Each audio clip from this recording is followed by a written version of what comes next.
everyone, Joe Vitale, Vitale Wealth Management with the Gradient Investments Market Weekly Update. Everything is as of September 1st, 2025. We hope you had a great Labor Day weekend. It was a beautiful weekend. Let's get into the market. The major U.S. indexes ended the week slightly lower, with the NASDAQ leading the declines down 0.18. Dow Jones was down 0.11 and the S&P lost 0.08. Now, small caps, however, extended their recent momentum, with the Russell 2000 gaining 0.22%. Gold continued its year-to-date outperformance, rising more than 31% in 2025, reaching all-time highs last week. Right now, it's over $3,600 an ounce, which is crazy, and it keeps going. Second estimate of Q2 GDP came in stronger than initially reported, rising 3.3 versus a prior 3.0 estimate. Growth was fueled by AI-related spending, marking a turnaround from the Q1 contraction that had been distorted by tariff-related trade disruptions. Now, meanwhile, the Fed's preferred inflation gauge, the PCE index, came in as expected. PCE rose 2.6% year over year, while the core PCE, which excludes the volatile food and energy, increased by 2.9%. And that's the thing, we still say the market's going to do good this year, but we're going to have that volatility. It's not always going to go up, up, up. Nothing ever does. We had a little pullback today, a little pullback yesterday, but still we got some green on the market today as well. Talk about the upcoming economic releases. On Wednesday, which is today, the JOLTS report, which is a job opening labor turnover survey, will be released, offering insights into the health of the U.S. labor market. We'll talk about that next week. Then on Friday, we're going to have attention. We'll turn to the monthly employment report, which provides further insight into job trends and the unemployment rate. Job market, we're starting to see some slowdowns. Everybody says, oh, the economy is strong. It is strong. There is still good earnings. Market is still growing, but we are seeing a softening there.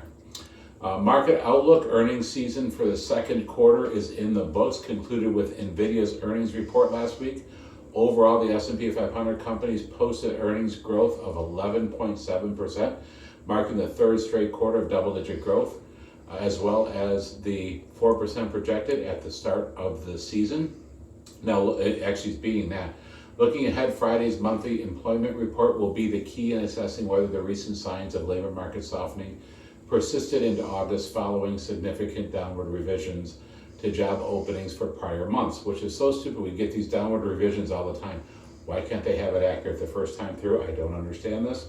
That's what they're paid to do. So hopefully we're going to see some real numbers and stop with the revisions already. Okay, this week is a shortened trading week, of course, because of Labor Day. The markets were closed. We're already at Wednesday right now? I think we're at Wednesday right now.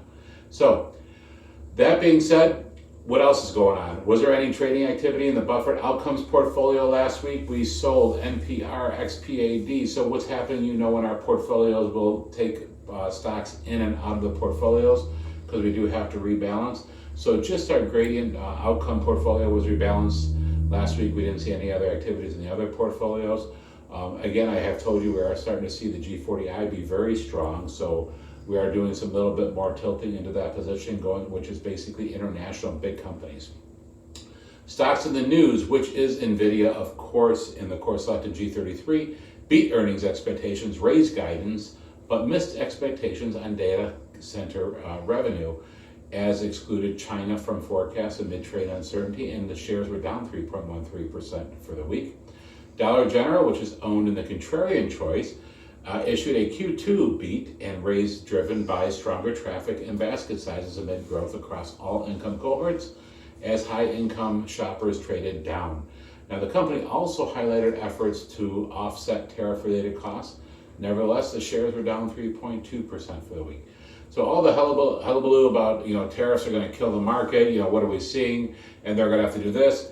Every time they say something, the market reacts positively, negatively. When it all said and done, are we going to have a little effect by the tariffs? I think so, maybe a little bit, but a lot of it is being absorbed, and it's really not going to be what they say it's going to be. But we are seeing the market be very strong as a result, and we got a lot of revenue coming in. So we'll keep this going. Remember, we're going to have volatility this year. If you need anything, you know how to reach us. Give us a call at 855-756-5700. Visit us at vitalewealth.com, and we look forward to seeing you again next week. God bless you.